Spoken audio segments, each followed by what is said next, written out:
بسم الله الرحمن الرحيم. ألف لام ميم. ذلك الكتاب لا ريب فيه هدى للمتقين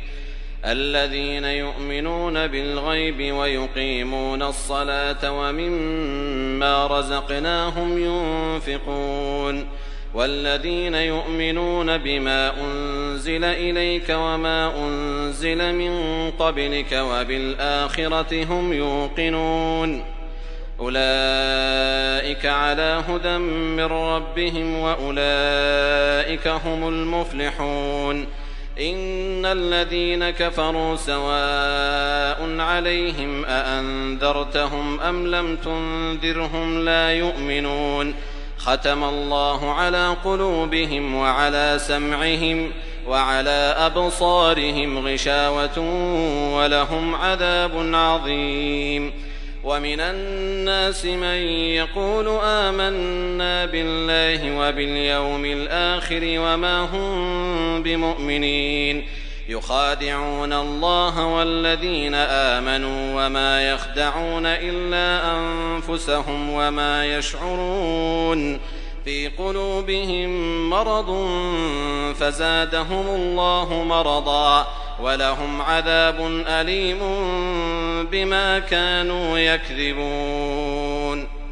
وإذا قيل لهم لا تفسدوا في الأرض قالوا إنما نحن مصلحون ألا إنهم هم المفسدون ولكن لا يشعرون وإذا قيل لهم آمنوا كما آمن الناس قالوا أنؤمن كما آمن السفهاء ألا إنهم هم السفهاء ولكن لا يعلمون وإذا لقوا الذين آمنوا قالوا آمنا وإذا خلوا إلى شياطينهم قالوا إنا معكم إنما نحن مستهزئون الله يستهزئ بهم ويمدهم في طغيانهم يعمهون أولئك الذين اشتروا الضلالة بالهدى فما ربحت تجارتهم وما كانوا مهتدين مثلهم كمثل الذي استوقد نارا فلما أضاءت ما حوله ذهب الله بنورهم وتركهم في ظلمات لا يبصرون صم بكم عمي فهم لا يرجعون أو كصيب من السماء فيه ظلمات ورعد وبرق يجعلون أصابعهم في آذانهم من الصواعق حذر الموت والله محيط بالكافرين يكاد البرق يخطف أبصارهم كلما أضاء لهم مشوا فيه وإذا أظلم عليهم قاموا ولو شاء الله لذهب بسمعهم وأبصارهم إن الله على كل شيء قدير يا أيها الناس اعبدوا ربكم الذي خلقكم والذين من قبلكم لعلكم تتقون الذي جعل لكم الأرض فراشا والسماء بناء وأنزل من السماء ماء فأخرج به من الثمرات رزقا لكم فلا تجعلوا لله أندادا وأنتم تعلمون وإن كنتم في ريب مما نزلنا على عبدنا فأتوا بسورة من مثله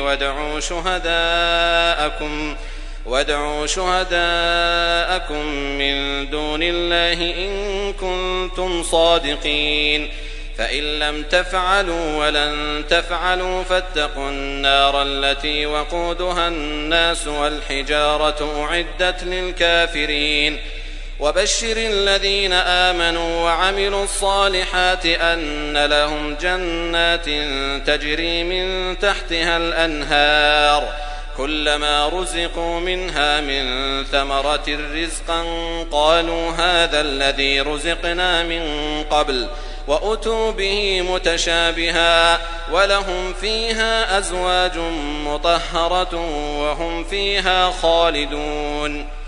إن الله لا يستحيي أن يضرب مثلا ما بعوضة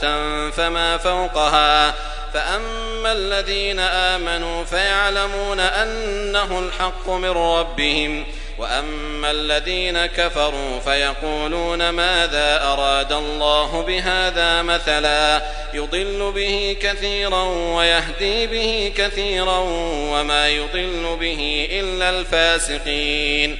الذين ينقضون عهد الله من بعد ميثاقه ويقطعون ما أمر الله به أن يوصل ويفسدون في الأرض أولئك هم الخاسرون.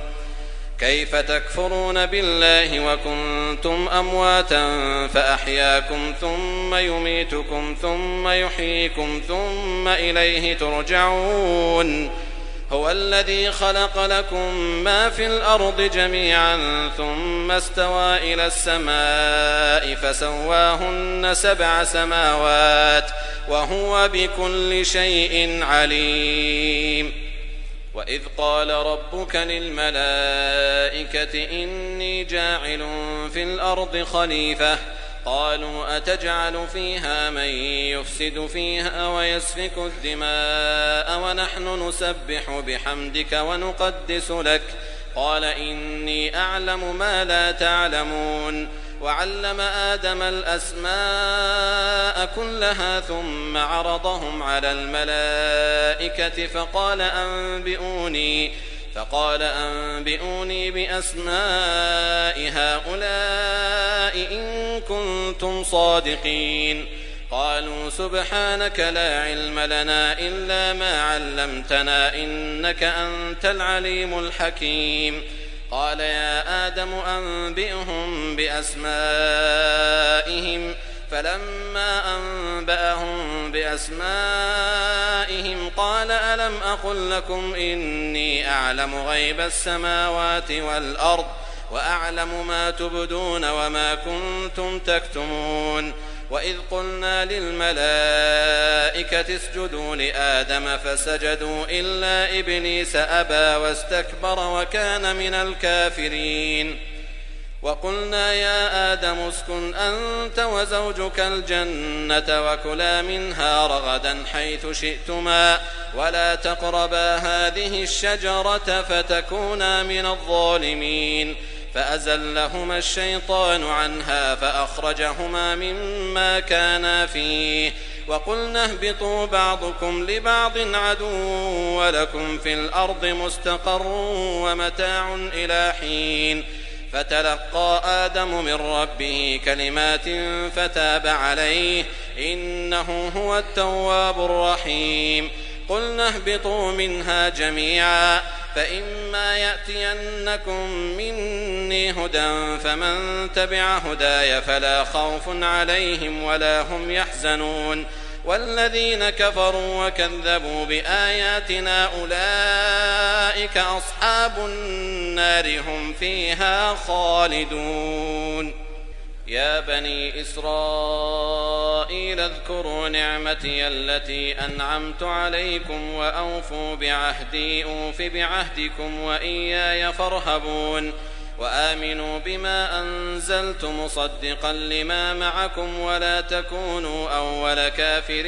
به ولا تشتروا بآياتي ثمنا قليلا وإياي فاتقون. ولا تلبسوا الحق بالباطل وتكتموا الحق وأنتم تعلمون. وأقيموا الصلاة وآتوا الزكاة واركعوا مع الراكعين. أتأمرون الناس بالبر وتنسون أنفسكم وأنتم تتلون الكتاب أفلا تعقلون. واستعينوا بالصبر والصلاة وإنها لكبيرة إلا على الخاشعين الذين يظنون أنهم ملاقو ربهم وأنهم إليه راجعون. يا بني إسرائيل اذكروا نعمتي التي أنعمت عليكم وأني فضلتكم على العالمين. واتقوا يوما لا تجزي نفس عن نفس شيئا ولا يقبل منها شفاعة ولا يؤخذ منها عدل ولا هم ينصرون. وإذ نجيناكم من آل فرعون يسومونكم سوء العذاب يذبحون أبناءكم ويستحيون نساءكم وفي ذلكم بلاء من ربكم عظيم. وإذ فرقنا بكم البحر فأنجيناكم وأغرقنا آل فرعون وأنتم تنظرون. وإذ واعدنا موسى 40 ليلة ثم اتخذتم العجل من بعده وأنتم ظالمون ثم عفونا عنكم من بعد ذلك لعلكم تشكرون. وإذ آتينا موسى الكتاب والفرقان لعلكم تهتدون. وإذ قال موسى لقومه يا قوم إنكم ظلمتم أنفسكم باتخاذكم العجل فتوبوا إلى بارئكم فاقتلوا أنفسكم ذلكم خير لكم عند بارئكم فتاب عليكم إنه هو التواب الرحيم. وإذ قلتم يا موسى لن نؤمن لك حتى نرى الله جهرة فأخذتكم الصاعقة وأنتم تنظرون ثم بعثناكم من بعد موتكم لعلكم تشكرون. وظللنا عليكم الغمام وأنزلنا عليكم المن والسلوى كلوا من طيبات ما رزقناكم وما ظلمونا ولكن كانوا أنفسهم يظلمون. وإذ قلنا ادخلوا هذه القرية فكلوا منها حيث شئتم رغدا وادخلوا الباب سجدا وقولوا حطة نغفر لكم خطاياكم وسنزيد المحسنين. فبدل الذين ظلموا قولا غير الذي قيل لهم فأنزلنا على الذين ظلموا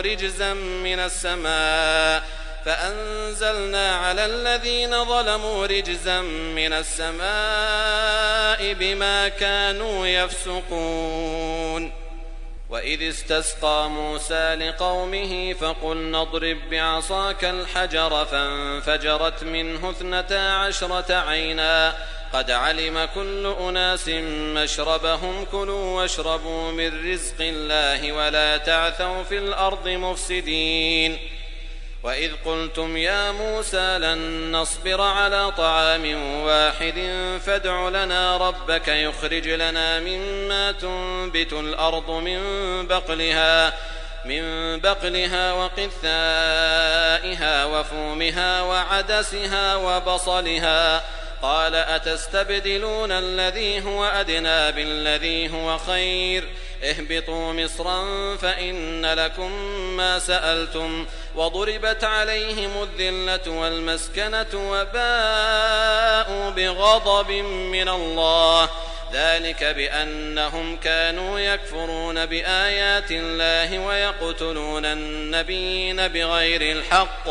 ذلك بما عصوا وكانوا يعتدون. إن الذين آمنوا والذين هادوا والنصارى والصابئين من آمن بالله واليوم الآخر وعمل صالحا فلهم أجرهم عند ربهم ولا خوف عليهم ولا هم يحزنون.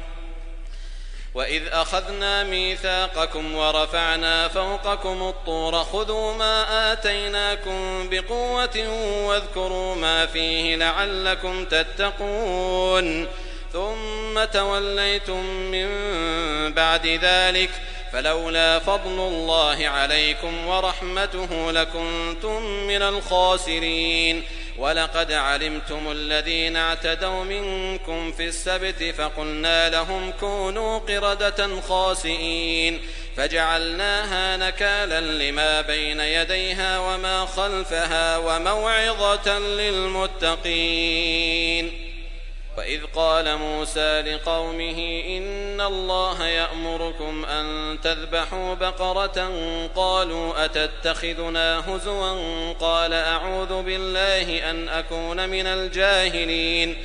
قالوا ادع لنا ربك يبين لنا ما هي قال إنه يقول إنها بقرة لا فارض ولا بكر عوان بين ذلك فافعلوا ما تؤمرون. قالوا ادع لنا ربك يبين لنا ما لونها قال إنه يقول إنها بقرة صفراء فاقع لونها تسر الناظرين. قالوا ادع لنا ربك يبين لنا ما هي إن البقرة شابه علينا وإنا إن شاء الله لمهتدون. قال إنه يقول إنها بقرة لا ذلول تثير الأرض ولا تسقي الحرث مسلمة لا شية فيها. قالوا الآن جئت بالحق فذبحوها وما كادوا يفعلون. وإذ قتلتم نفسا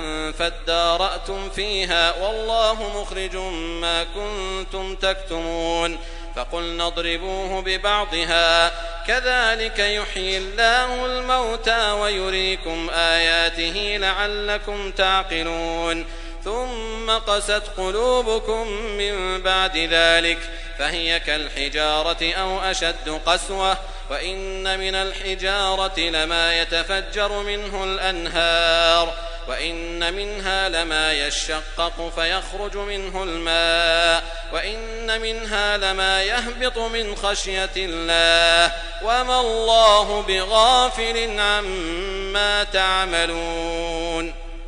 أفتطمعون أن يؤمنوا لكم وقد كان فريق منهم يسمعون كلام الله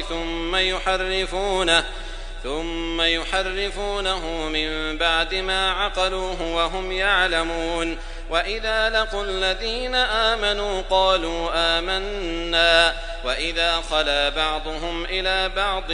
قالوا أتحدثونهم بما فتح الله عليكم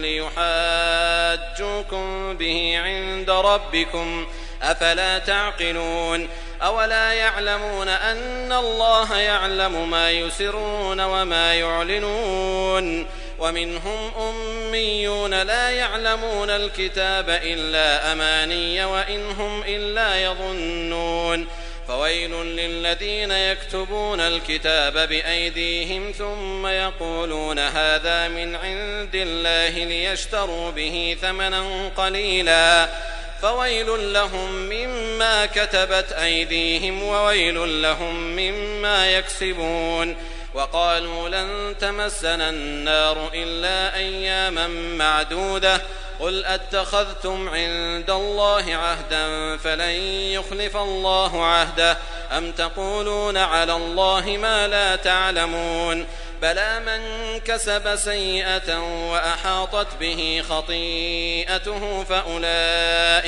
فأولئك أصحاب النار هم فيها خالدون. والذين آمنوا وعملوا الصالحات أولئك أصحاب الجنة هم فيها خالدون. وإذ أخذنا ميثاق بني إسرائيل لا تعبدون إلا الله وبالوالدين إحسانا وذي القربى واليتامى والمساكين وقولوا للناس حسنا وأقيموا الصلاة وآتوا الزكاة ثم توليتم إلا قليلا منكم وأنتم معرضون. وإذ أخذنا ميثاقكم لا تسفكون دماءكم ولا تخرجون أنفسكم من دياركم ثم أقررتم وأنتم تشهدون. ثم أنتم هؤلاء تقتلون أنفسكم وتخرجون فريقا منكم من ديارهم تظاهرون عليهم بالإثم والعدوان وإن يأتوكم أسارى تفادوهم وهو محرم عليكم إخراجهم أفتؤمنون ببعض الكتاب وتكفرون ببعض فما جزاء من يفعل ذلك منكم إلا خزي في الحياة الدنيا ويوم القيامة يردون إلى أشد العذاب وما الله بغافل عما تعملون أولئك الذين اشتروا الحياة الدنيا بالآخرة فلا يخفف عنهم العذاب ولا هم ينصرون. ولقد آتينا موسى الكتاب وقفينا من بعده بالرسل وآتينا عيسى ابن مريم البينات وأيدناه بروح القدس أفكلما جاءكم رسول بما لا تهوى أنفسكم استكبرتم ففريقا كذبتم وفريقا تقتلون وقالوا قلوبنا غلف بل لعنهم الله بكفرهم فقليلا ما يؤمنون ولما جاءهم كتاب من عند الله مصدق لما معهم وكانوا من قبل يستفتحون على الذين كفروا فلما جاءهم ما عرفوا كفروا به فلعنة الله على الكافرين بئس ما اشتروا به أنفسهم أن يكفروا بما أنزل الله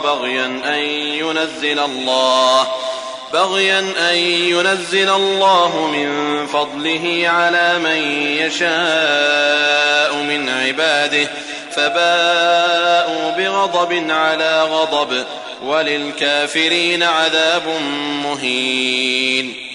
وإذا قيل لهم آمنوا بما أنزل الله قالوا نؤمن بما أنزل علينا ويكفرون بما وراءه وهو الحق مصدقا لما معهم قل فلم تقتلون أنبياء الله من قبل إن كنتم مؤمنين ولقد جاءكم موسى بالبينات ثم اتخذتم العجل من بعده وأنتم ظالمون وإذ أخذنا ميثاقكم ورفعنا فوقكم الطور خذوا ما آتيناكم بقوة واسمعوا قالوا سمعنا وعصينا وأشربوا في قلوبهم العجل بكفرهم قل بئس ما يأمركم به إيمانكم إن كنتم مؤمنين قل إن كانت لكم الدار الآخرة عند الله خالصة من دون الناس فتمنوا الموت إن كنتم صادقين ولن يتمنوه أبدا بما قدمت أيديهم والله عليم بالظالمين ولتجدنهم أحرص الناس على حياة ومن الذين أشركوا يود أحدهم لو يعمر 1000 سنة وما هو بمزحزحه من العذاب أن يعمر والله بصير بما يعملون قل من كان عدوا لجبريل فإنه نزله على قلبك بإذن الله مصدقا لما بين يديه وهدى وبشرى للمؤمنين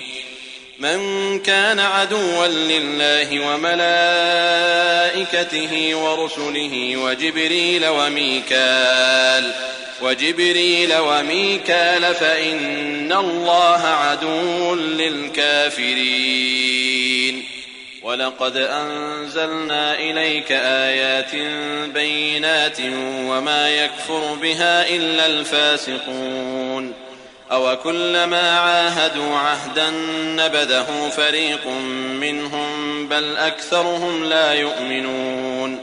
ولما جاءهم رسول من عند الله مصدق لما معهم نبذ فريق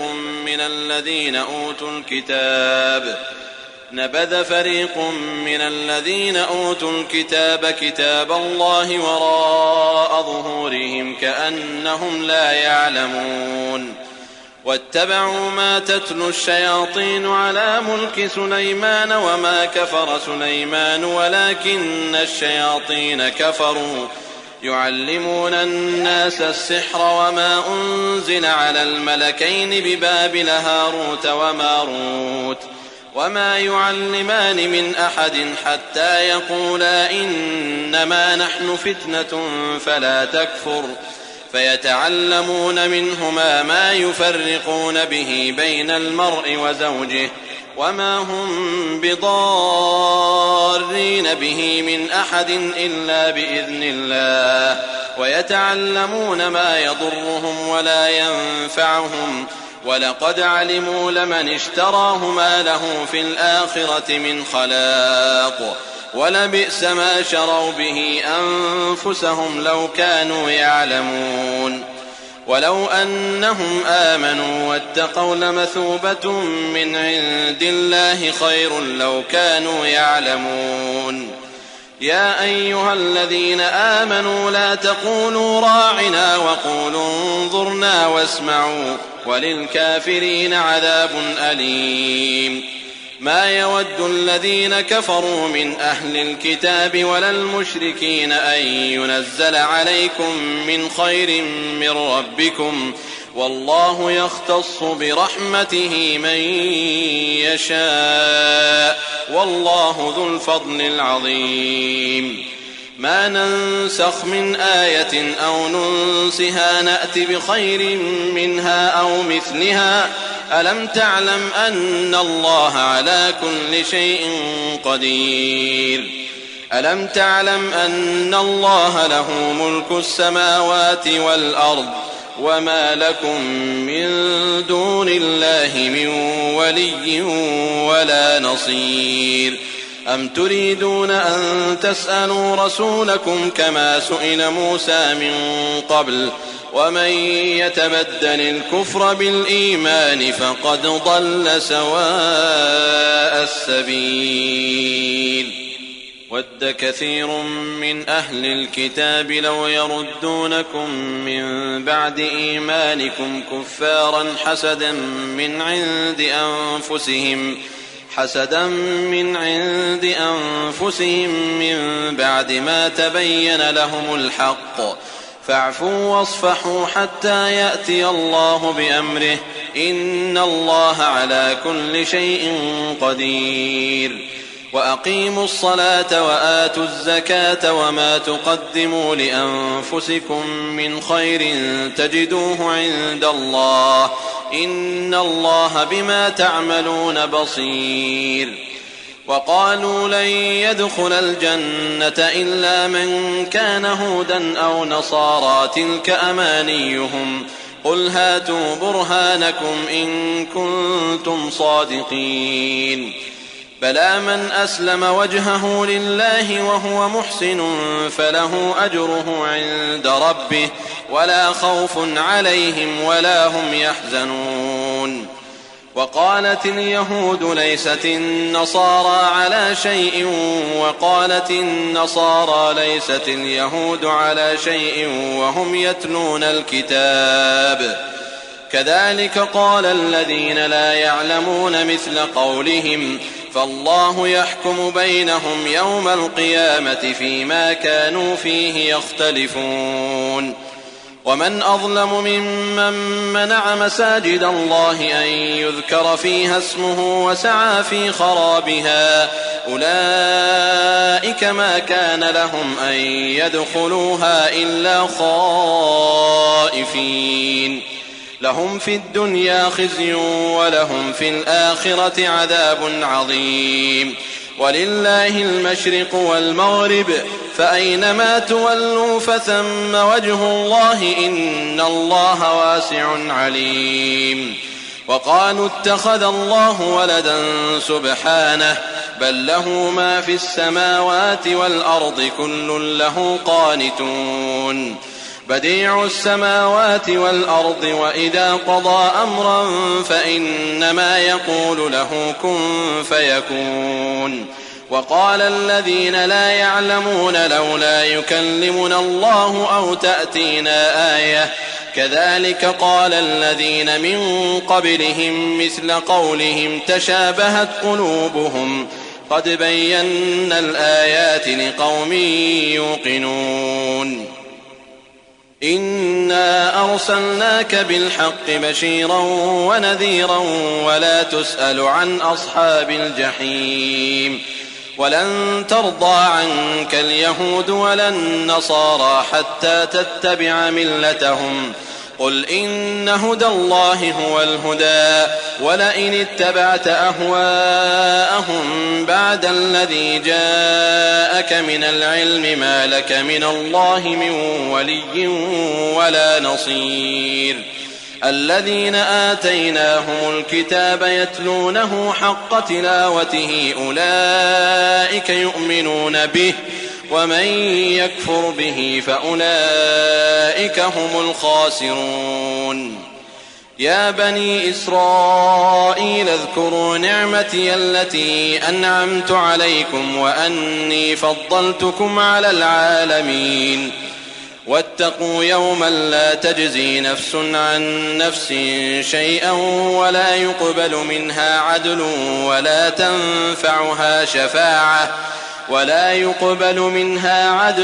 ولا تنفعها شفاعة ولا هم ينصرون وإذ ابتلى إبراهيم ربه بكلمات فأتمهن قال إني جاعلك للناس إماما قال ومن ذريتي قال لا ينال عهد الظالمين وإذ جعلنا البيت مثابة للناس وأمنا واتخذوا من مقام إبراهيم مصلى وعهدنا إلى إبراهيم وإسماعيل أن طهرا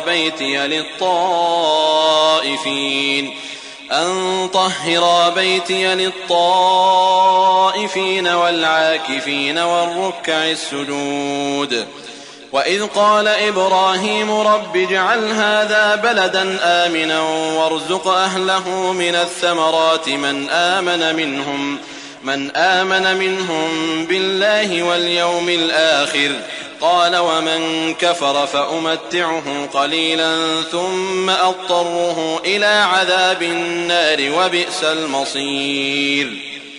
وإذ يرفع إبراهيم القواعد من البيت وإسماعيل ربنا تقبل منا إنك أنت السميع العليم ربنا وجعلنا مسلمين لك ومن ذريتنا أمة مسلمة لك وأرنا مناسكنا وتب علينا إنك أنت التواب الرحيم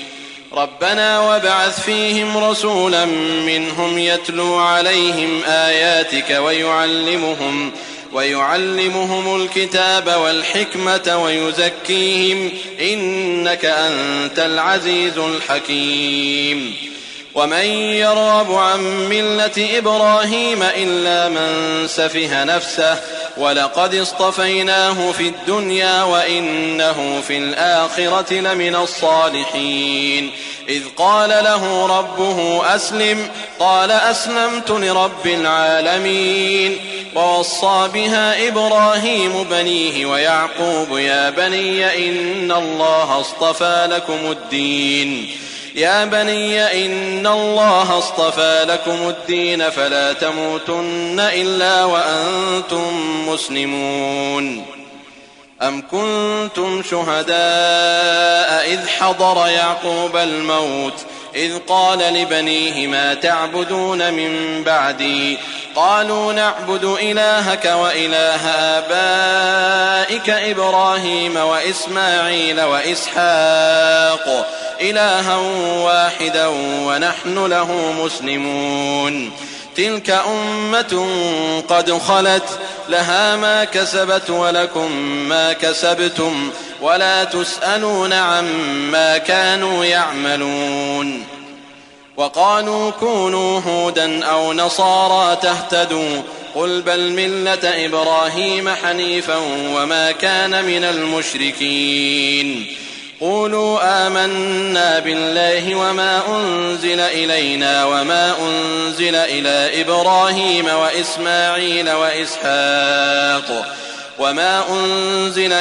إبراهيم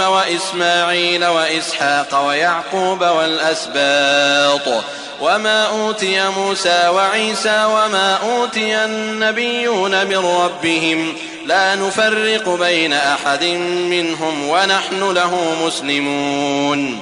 فإن آمنوا بمثل ما آمنتم به فقد اهتدوا وإن تولوا فإنما هم في شقاق فسيكفيكهم الله وهو السميع العليم. صبغة الله ومن أحسن من الله صبغة ونحن له عابدون. قل أتحاجوننا في الله وهو ربنا وربكم ولنا أعمالنا ولكم أعمالكم ونحن له مخلصون. أم تقولون إن إبراهيم وإسماعيل وإسحاق ويعقوب والأسباط كانوا هودا أو نصارى قل أأنتم أعلم أم الله ومن أظلم ممن كتم شهادة عنده من الله وما الله بغافل عما تعملون. تلك أمة قد خلت لها ما كسبت ولكم ما كسبتم ولا تسألون عما كانوا يعملون. سيقول السفهاء من الناس ما ولاهم عن قبلتهم التي كانوا عليها قل لله المشرق والمغرب يهدي من يشاء إلى صراط مستقيم. وكذلك جعلناكم أمة وسطا لتكونوا شهداء على الناس ويكون الرسول عليكم شهيدا. وما جعلنا القبلة التي كنت عليها إلا لنعلم من يتبع الرسول ممن ينقلب على عقبيه وإن كانت لكبيرة إلا على الذين هدى الله وما كان الله ليضيع إيمانكم إن الله بالناس لرءوف رحيم. قد نرى تقلب وجهك في السماء فلنولينك قبلة ترضاها فول وجهك شطر المسجد الحرام وحيث ما كنتم فولوا وجوهكم شطره وإن الذين أوتوا الكتاب ليعلمون أنه الحق من ربهم وما الله بغافل عما يعملون. ولئن أتيت الذين أوتوا الكتاب بكل آية ما تبعوا قبلتك وما أنت بتابع قبلتهم وما بعضهم بتابع قبلة بعض ولئن اتبعت أهواءهم من بعد ما جاءك من العلم إنك إذا لمن الظالمين. الذين آتيناهم الكتاب يعرفونه كما يعرفون أبناءهم وإن فريقا منهم ليكتمون الحق وهم يعلمون. الحق من ربك فلا تكونن من الممترين. ولكل وجهة هو موليها فاستبقوا الخيرات أينما تكونوا يأت بكم الله جميعا إن الله على كل شيء قدير. ومن حيث خرجت فول وجهك شطر المسجد الحرام وإنه للحق من ربك وما الله بغافل عما تعملون. ومن حيث خرجت فول وجهك شطر المسجد الحرام وحيث ما كنتم فولوا وجوهكم شطره لئلا يكون للناس عليكم حجة إلا الذين ظلموا منهم فلا تخشوهم واخشوني ولأتم نعمتي عليكم ولعلكم تهتدون كما أرسلنا فيكم رسولا منكم يتلو عليكم آياتنا ويزكيكم ويعلمكم الكتاب والحكمة ويعلمكم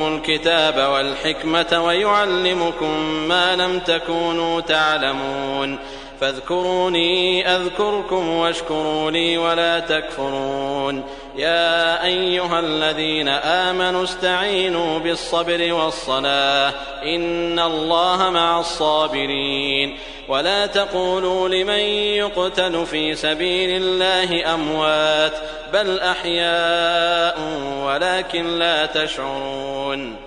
ولنبلونكم بشيء من الخوف والجوع ونقص من الأموال والأنفس والثمرات وبشر الصابرين الذين إذا أصابتهم مصيبة قالوا إنا لله وإنا إليه راجعون أولئك عليهم صلوات من ربهم ورحمة وأولئك هم المهتدون إن الصفا والمروة من شعائر الله فمن حج البيت أو اعتمر فلا جناح عليه أن يطوف بهما ومن تطوع خيرا فإن الله شاكر عليم إن الذين يكتمون ما أنزلنا من البينات والهدى من بعد ما بيناه للناس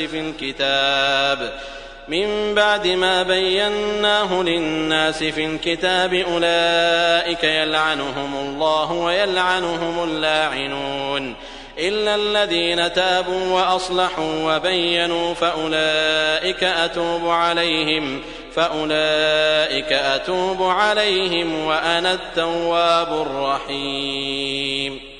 إن الذين كفروا وماتوا وهم كفار أولئك عليهم لعنة الله والملائكة والناس أجمعين خالدين فيها لا يخفف عنهم العذاب ولا هم ينظرون وإلهكم إله واحد لا إله إلا هو الرحمن الرحيم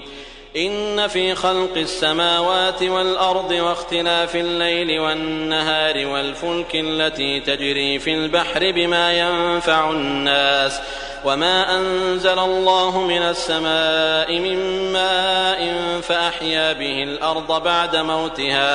فأحيا به الأرض بعد موتها وبث فيها من كل دابة وتصريف الرياح والسحاب المسخر بين السماء والأرض لآيات لقوم يعقلون ومن الناس من يتخذ من دون الله أندادا يحبونهم كحب الله والذين آمنوا أشد حبا لله ولو يرى الذين ظلموا إذ يرون العذاب أن القوة لله جميعا وأن الله شديد العذاب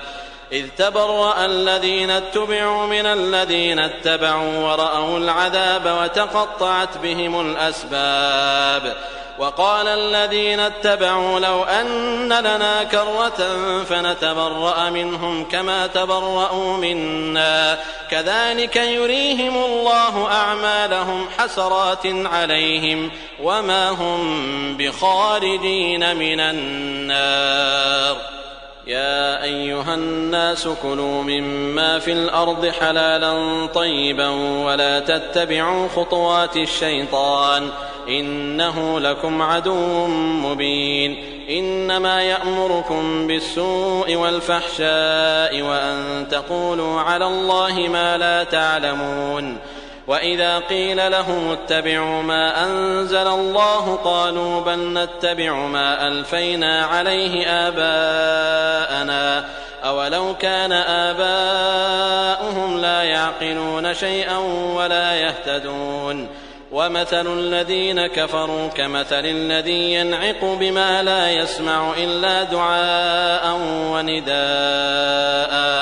صم بكم عمي فهم لا يعقلون يا أيها الذين آمنوا كلوا من طيبات ما رزقناكم واشكروا لله إن كنتم إياه تعبدون إنما حرم عليكم الميتة والدم ولحم الخنزير وما أهل به لغير الله فمن اضطر غير باغ ولا عاد فلا إثم عليه إن الله غفور رحيم إن الذين يكتمون ما أنزل الله من الكتاب ويشترون به ثمنا قليلا أولئك ما يأكلون في بطونهم إلا النار ولا يكلمهم الله يوم القيامة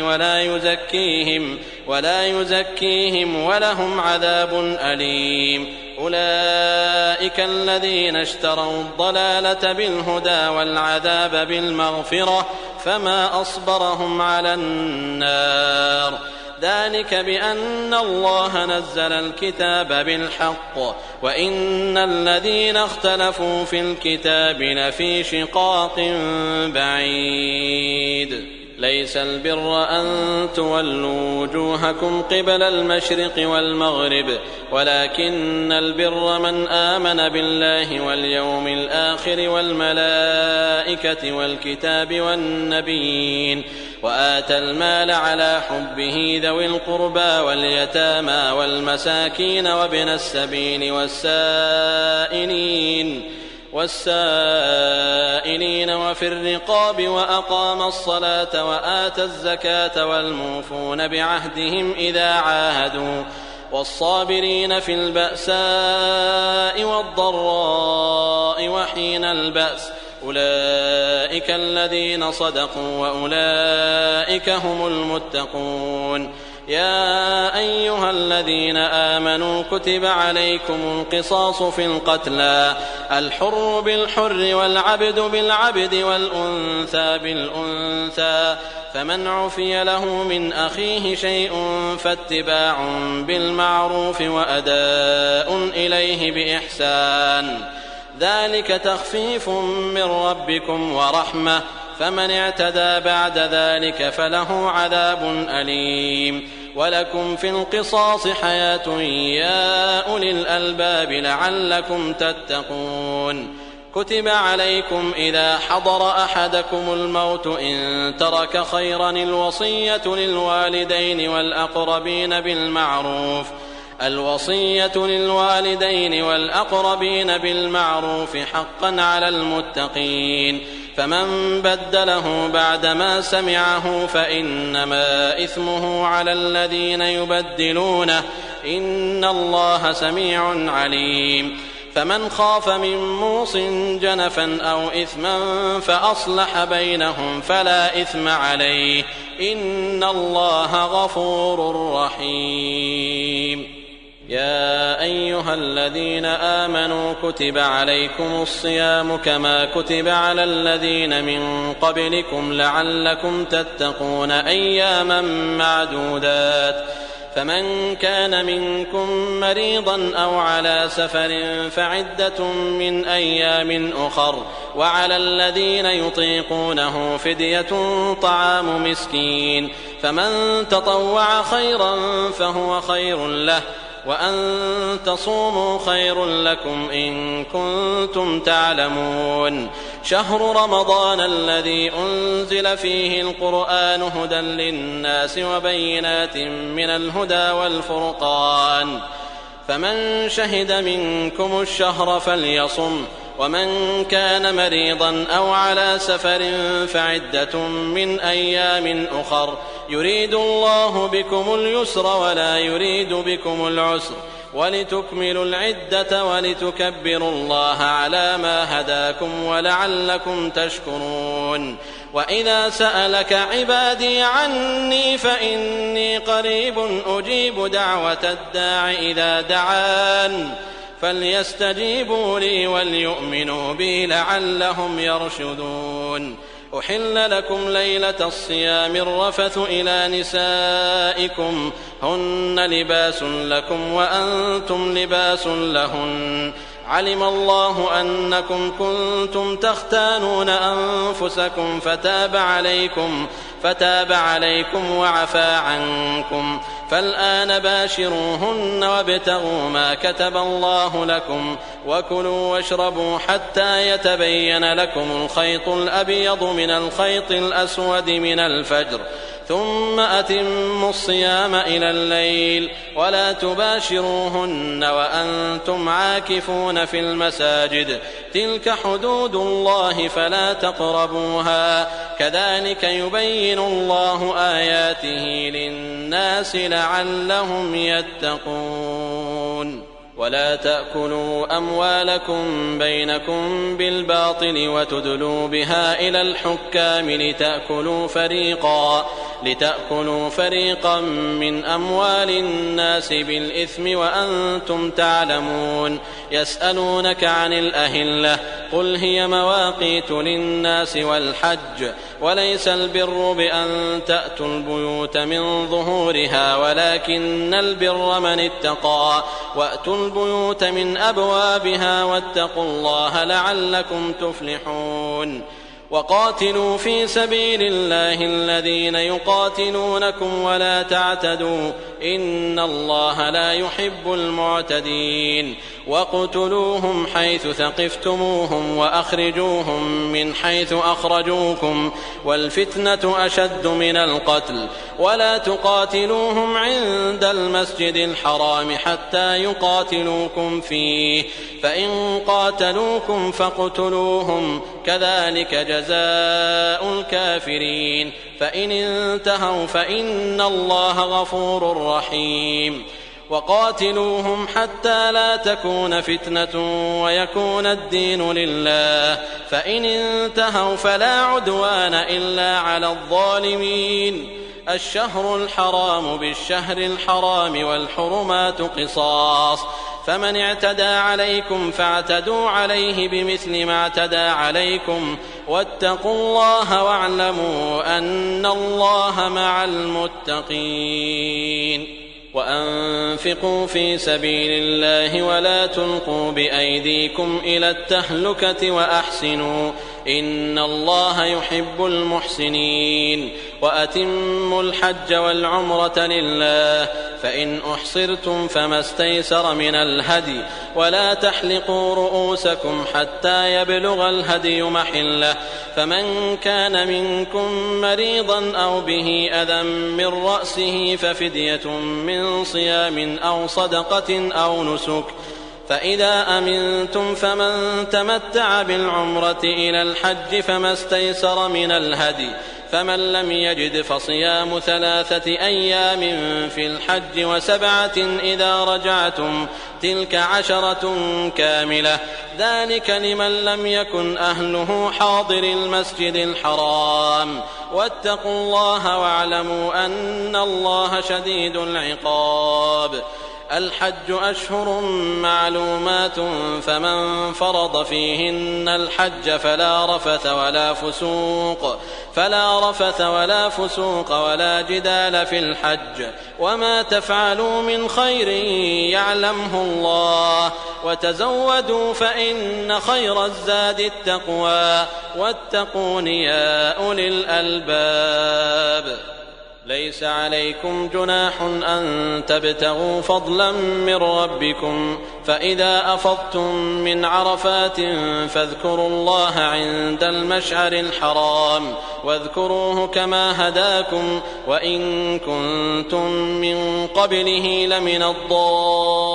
الضالين. ثم أفيضوا من حيث أفاض الناس واستغفروا الله، إن الله غفور رحيم. فإذا قضيتم مناسككم فاذكروا الله كذكركم آباءكم أو أشد ذكرا، فمن الناس من يقول ربنا آتنا في الدنيا وما له في الآخرة من خلاق، ومنهم من يقول ربنا آتنا في الدنيا حسنة وفي الآخرة حسنة وقنا عذاب النار. أولئك لهم نصيب مما كسبوا والله سريع الحساب. واذكروا الله في أيام معدودات فمن تعجل في يومين فلا إثم عليه ومن تأخر فلا إثم عليه لمن اتقى واتقوا الله واعلموا أنكم إليه تحشرون.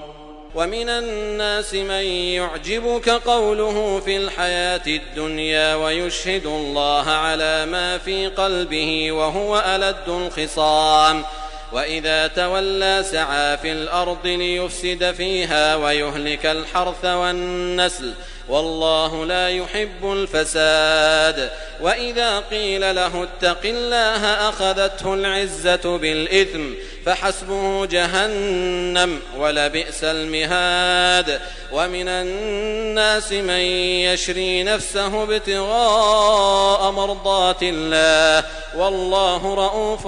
بالعباد. يا أيها الذين آمنوا ادخلوا في السلم كافة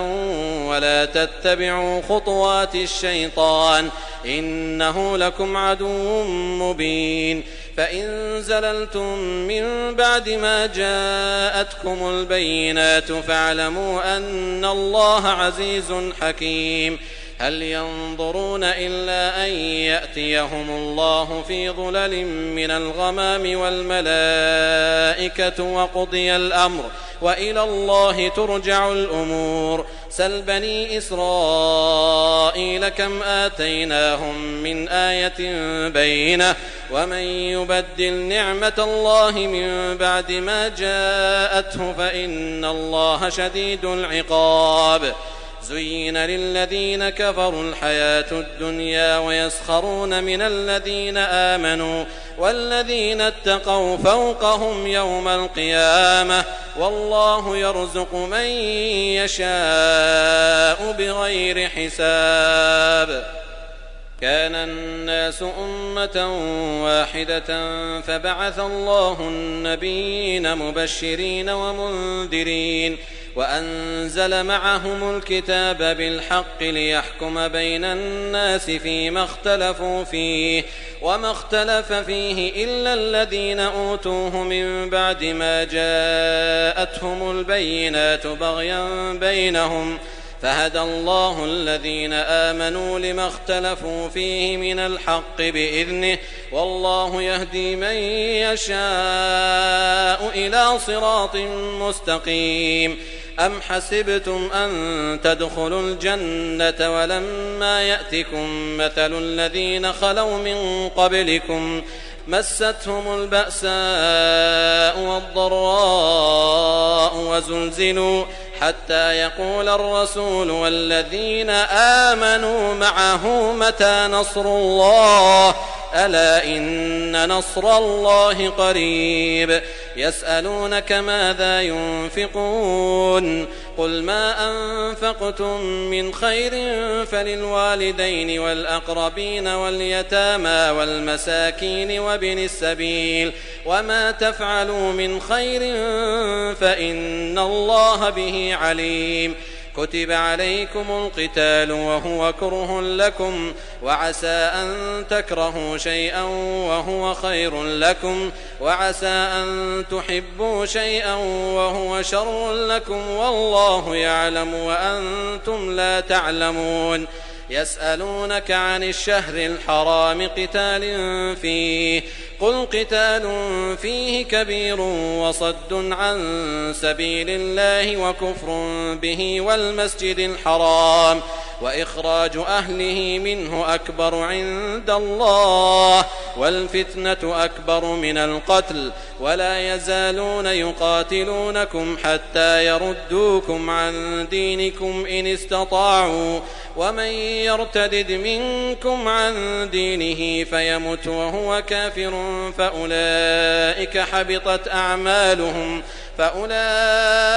حبطت أعمالهم في الدنيا والآخرة وأولئك أصحاب النار هم فيها خالدون. إن الذين آمنوا والذين هاجروا وجاهدوا في سبيل الله أولئك يرجون رحمة الله والله غفور رحيم. يسألونك عن الخمر والميسر قل فيهما إثم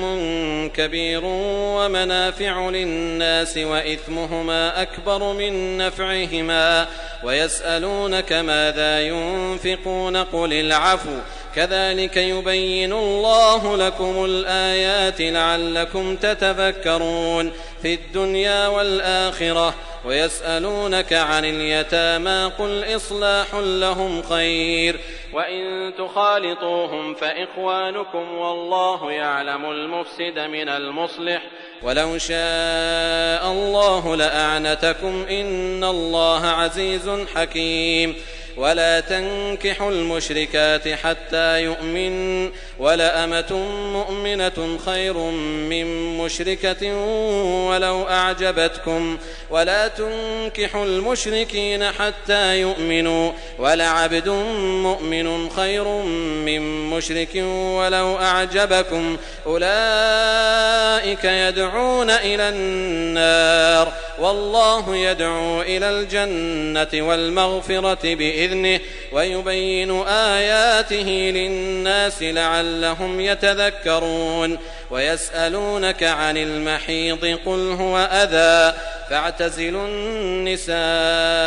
في المحيض ولا تقربوهن حتى يطهرن فإذا تطهرن فأتوهن من حيث أمركم الله إن الله يحب التوابين ويحب المتطهرين. نساؤكم حرث لكم فأتوا حرثكم أنى شئتم وقدموا لأنفسكم واتقوا الله واعلموا أنكم ملاقوه وبشر المؤمنين. ولا تجعلوا الله عرضة لأيمانكم أن تبروا وتتقوا وتصلحوا بين الناس والله سميع عليم. لا يؤاخذكم الله باللغو في أيمانكم ولكن يؤاخذكم بما كسبت قلوبكم والله غفور حليم. للذين يؤلون من نسائهم تربص 4 أشهر فإن فاءوا فإن الله غفور رحيم. وإن عزموا الطلاق فإن الله سميع عليم. والمطلقات يتربصن بأنفسهن 3 قروء ولا يحل لهن أن يكتمن ما خلق الله في أرحامهن إن كن يؤمن بالله واليوم الآخر وبعولتهن أحق بردهن في ذلك إن أرادوا إصلاحا ولهن مثل الذي عليهن بالمعروف وللرجال عليهن درجة والله عزيز حكيم. الطلاق 2 فإمساك بمعروف أو تسريح بإحسان. ولا يحل لكم أن تأخذوا مما آتيتموهن شيئا إلا أن يخافا ألا يقيما حدود الله فإن خفتم ألا يقيما حدود الله فلا جناح عليهما فيما افتدت به تلك حدود الله فلا تعتدوها ومن يتعد حدود الله فأولئك هم الظالمون. فإن طلقها فلا تحل له من بعد حتى تنكح زوجا غيره فإن طلقها فلا جناح عليهما أن يتراجعا إن ظنا أن يقيما حدود الله وتلك حدود الله يبينها لقوم يعلمون. وإذا طلقتم النساء فبلغن أجلهن فأمسكوهن بمعروف أو سرحوهن بمعروف ولا تمسكوهن ضرارا لتعتدوا ومن يفعل ذلك فقد ظلم نفسه. ولا تتخذوا آيات الله هزوا واذكروا نعمة الله عليكم وما أنزل عليكم من الكتاب والحكمة يعظكم به واتقوا الله واعلموا أن الله بكل شيء عليم. وإذا طلقتم النساء فبلغن أجلهن فلا تعضلوهن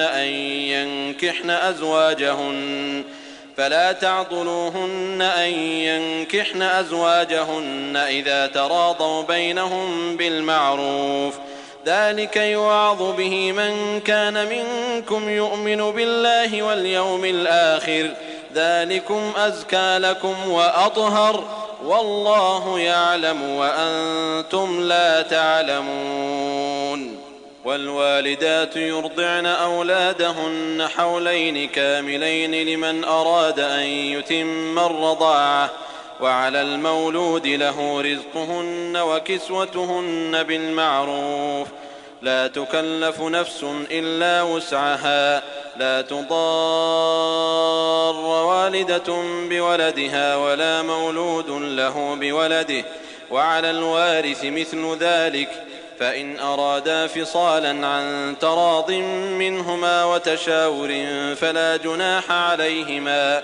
وإن أردتم أن تسترضعوا أولادكم فلا جناح عليكم إذا سلمتم ما آتيتم بالمعروف، واتقوا الله واعلموا أن الله بما تعملون بصير. والذين يتوفون منكم ويذرون أزواجا يتربصن بأنفسهن 4 أشهر و10، فإذا بلغن أجلهن فلا جناح عليكم فيما فعلن في أنفسهن بالمعروف، والله بما تعملون خبير. ولا جناح عليكم فيما عرضتم به من خطبة النساء أو أكننتم في أنفسكم، علم الله أنكم ستذكرونهن ولكن لا تواعدوهن سرا إلا أن تقولوا قولا معروفا، ولا تعزموا عقدة النكاح حتى يبلغ الكتاب أجله، واعلموا أن الله يعلم ما في أنفسكم فاحذروه، واعلموا أن الله غفور حليم. لا جناح عليكم إن طلقتم النساء ما لم تمسوهن أو تفرضوا لهن فريضة، ومتعوهن على الموسع قدره وعلى المقتر قدره متاعا بالمعروف حقا على المحسنين. وإن طلقتموهن من قبل أن تمسوهن وقد فرضتم لهن فريضة فنصف ما فرضتم إلا أن يعفون أو يعفو الذي بيده عقدة النكاح، وأن تعفوا أقرب للتقوى، ولا تنسوا الفضل بينكم، إن الله بما تعملون بصير.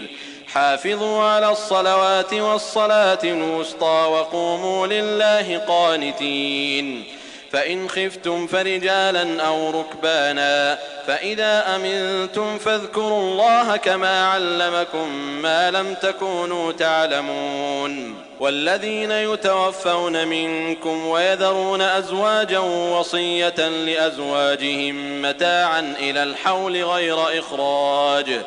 فإن خرجن فلا جناح عليكم فيما فعلن في أنفسهن من معروف، والله عزيز حكيم. وللمطلقات متاع بالمعروف حقا على المتقين، كذلك يبين الله لكم آياته لعلكم تعقلون. ألم تر إلى الذين خرجوا من ديارهم وهم ألوف حذر الموت فقال لهم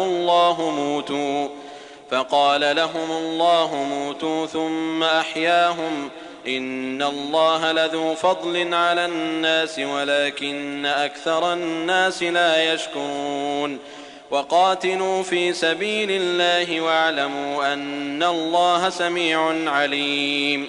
من ذا الذي يقرض الله قرضا حسنا فيضاعفه له أضعافا كثيرة والله يقبض ويبسط وإليه ترجعون. ألم تر إلى الملأ من بني إسرائيل من بعد موسى إذ قالوا لنبي لهم ابعث لنا ملكا نقاتل في سبيل الله قال هل عسيتم إن كتب عليكم القتال ألا تقاتلوا قالوا وما لنا ألا نقاتل في سبيل الله وقد أخرجنا من ديارنا وأبنائنا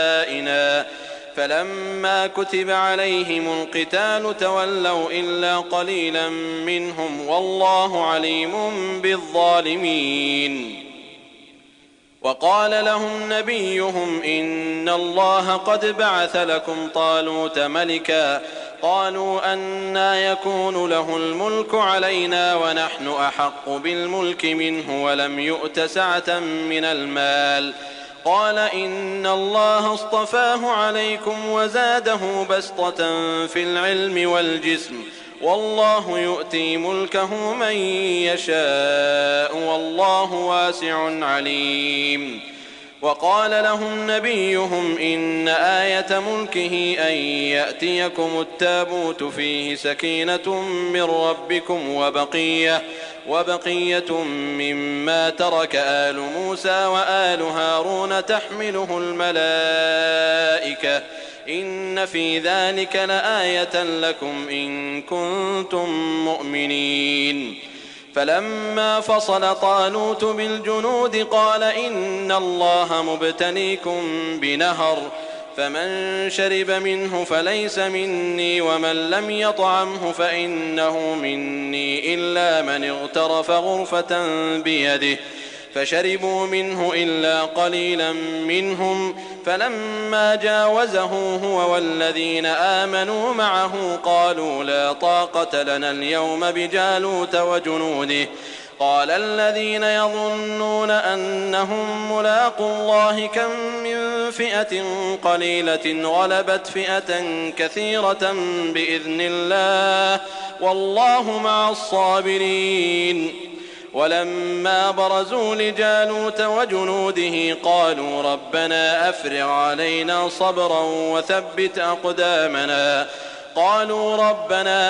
علينا صبرا وثبت أقدامنا وانصرنا على القوم الكافرين فهزموهم بإذن الله وقتل داود جالوت وآتاه الله الملك والحكمة وعلمه مما يشاء ولولا دفع الله الناس بعضهم ببعض لفسدت الأرض ولكن الله ذو فضل على العالمين. تلك آيات الله نتلوها عليك بالحق وإنك لمن المرسلين. تلك الرسل فضلنا بعضهم على بعض منهم من كلم الله ورفع بعضهم درجات وآتينا عيسى ابن مريم البينات وأيدناه بروح القدس ولو شاء الله ما اقتتل الذين من بعدهم من بعد ما جاءتهم البينات ولكن اختلفوا فمنهم من آمن ومنهم من كفر ولو شاء الله ما اقتتلوا ولكن الله يفعل ما يريد. يا أيها الذين آمنوا أنفقوا مما رزقناكم من قبل أن يأتي يوم لا بيع فيه ولا خلة ولا شفاعة والكافرون هم الظالمون. الله لا إله إلا هو الحي القيوم لا تأخذه سنة ولا نوم له ما في السماوات وما في الأرض من ذا الذي يشفع عنده إلا بإذنه يعلم ما بين أيديهم وما خلفهم ولا يحيطون بشيء من علمه إلا بما شاء وسع كرسيه السماوات والأرض ولا يئوده حفظهما وهو العلي العظيم. لا إكراه في الدين قد تبين الرشد من الغي فمن يكفر بالطاغوت ويؤمن بالله فقد استمسك بالعروة الوثقى لا انفصام لها والله سميع عليم. الله ولي الذين آمنوا يخرجهم من الظلمات إلى النور والذين كفروا أولياؤهم الطاغوت يخرجونهم من النور إلى الظلمات أولئك أصحاب النار هم فيها خالدون. ألم تر إلى الذي حاج إبراهيم في ربه أن آتاه الله الملك إذ قال إبراهيم ربي الذي يحيي ويميت قال أنا أحيي وأميت قال إبراهيم فإن الله يأتي بالشمس من المشرق فأت بها من المغرب فبهت الذي كفر والله لا يهدي القوم الظالمين. أو كالذي مر على قرية وهي خاوية على عروشها قال أنى يحيي هذه الله بعد موتها فأماته الله 100 عام ثم بعثه قال كم لبثت قال لبثت يوما أو بعض يوم قال بل لبثت 100 عام فانظر إلى طعامك وشرابك لم يتسنه وانظر إلى حمارك ولنجعلك آية للناس وانظر إلى العظام كيف ننشزها ثم نكسوها لحما فلما تبين له قال أعلم أن الله على كل شيء قدير. وإذ قال إبراهيم رب أرني كيف تحيي الموتى قال أولم تؤمن قال بلى ولكن ليطمئن قلبي قال فخذ 4 من الطير فصرهن إليك ثم اجعل على كل جبل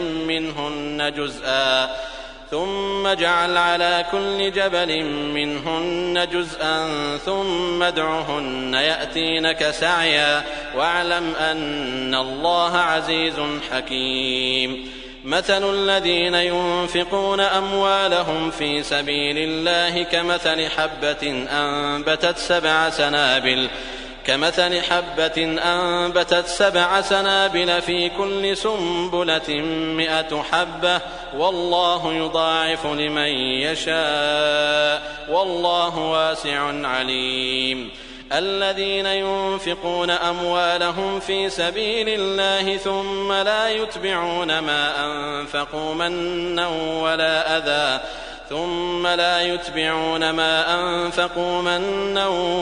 أذى لهم أجرهم عند ربهم ولا خوف عليهم ولا هم يحزنون. قول معروف ومغفرة خير من صدقة يتبعها أذى والله غني حليم. يا أيها الذين آمنوا لا تبطلوا صدقاتكم بالمن والأذى كالذي ينفق ماله رئاء الناس ولا يؤمن بالله واليوم الآخر فمثله كمثل صفوان عليه تراب فأصابه وابل فتركه صلدا لا يقدرون على شيء مما كسبوا والله لا يهدي القوم الكافرين. ومثل الذين ينفقون أموالهم ابتغاء مرضات الله وتثبيتا من أنفسهم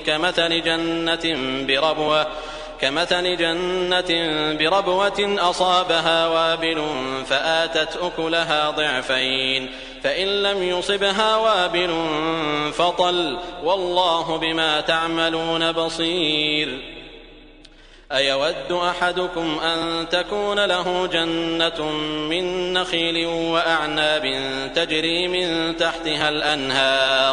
تجري من تحتها الأنهار له فيها من كل الثمرات وأصابه الكبر وله ذرية ضعفاء فأصابها إعصار فيه نار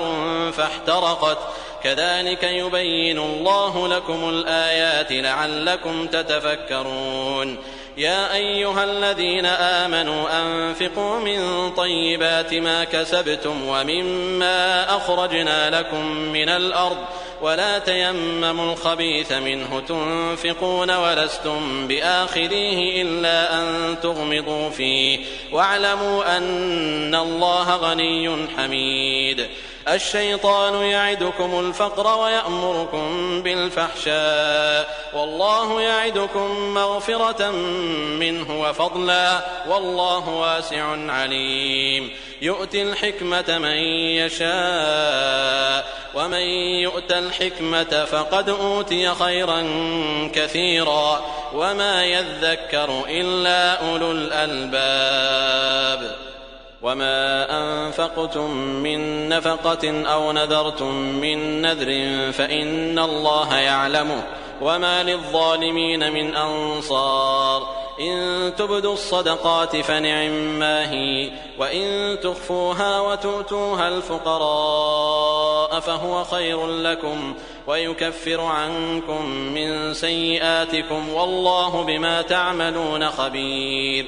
ليس عليك هداهم ولكن الله يهدي من يشاء وما تنفقوا من خير فلأنفسكم وما تنفقون إلا ابتغاء وجه الله وما تنفقوا من خير يوفى إليكم وأنتم لا تظلمون للفقراء الذين أحصروا في سبيل الله لا يستطيعون ضربا في الأرض يحسبهم الجاهل أغنياء من التعفف تعرفهم بسيماهم لا يسألون الناس إلحافا وما تنفقوا من خير فإن الله به عليم الذين ينفقون أموالهم بالليل والنهار سرا وعلانية فلهم أجرهم عند ربهم ولا خوف عليهم ولا هم يحزنون الذين يأكلون الربا لا يقومون إلا كما يقوم الذي يتخبطه الشيطان من المس ذلك بأنهم قالوا إنما البيع مثل الربا وأحل الله البيع وحرم الربا فمن جاءه موعظة من ربه فانتهى فله ما سلف وأمره إلى الله ومن عاد فأولئك أصحاب النار هم فيها خالدون يمحق الله الربا ويربي الصدقات والله لا يحب كل كفار أثيم إن الذين آمنوا وعملوا الصالحات وأقاموا الصلاة وآتوا الزكاة لهم أجرهم عند ربهم ولا خوف عليهم ولا هم يحزنون يا أيها الذين آمنوا اتقوا الله وذروا ما بقي من الربا إن كنتم مؤمنين فإن لم تفعلوا فأذنوا بحرب من الله ورسوله وإن تبتم فلكم رؤوس أموالكم لا تظلمون ولا تظلمون وإن كان ذو عسرة فنظرة إلى ميسرة وأن تصدقوا خير لكم إن كنتم تعلمون واتقوا يوما ترجعون فيه إلى الله ثم توفى كل نفس ما كسبت وهم لا يظلمون يا أيها الذين آمنوا إذا تداينتم بدين إلى أجل مسمى فاكتبوه وليكتب بينكم كاتب بالعدل ولا يأب كاتب أن يكتب كما علمه الله فليكتب وليملل الذي عليه الحق وليتق الله ربه ولا يبخس منه شيئا فإن كان الذي عليه الحق سفيها أو ضعيفا أو لا يستطيع أن يمل هو فليملل وليه بالعدل واستشهدوا شهيدين من رجالكم فإن لم يكونا رجلين فرجل وامرأتان ممن ترضون من الشهداء أن تضل إحداهما فتذكر إحداهما الأخرى ولا يأبى الشهداء إذا ما دعوا ولا تسأموا أن تكتبوه صغيرا أو كبيرا إلى أجله ذلكم أقسط عند الله وأقوم للشهادة وأدنى ألا ترتابوا إلا أن تكون تجارة حاضرة تديرونها بينكم فليس عليكم جناح ألا تكتبوها وأشهدوا إذا تبايعتم ولا يضار كاتب ولا شهيد وإن تفعلوا فإنه فسوق بكم واتقوا الله ويعلمكم الله والله بكل شيء عليم. وإن كنتم على سفر ولم تجدوا كاتبا فرهان مقبوضة فإن أمن بعضكم بعضا فليؤدي الذي اؤتمن أمانته وليتق الله ربه ولا تكتموا الشهادة ومن يكتمها فإنه آثم قلبه والله بما تعملون عليم. لله ما في السماوات وما في الأرض وإن تبدوا ما في أنفسكم أو تخفوه يحاسبكم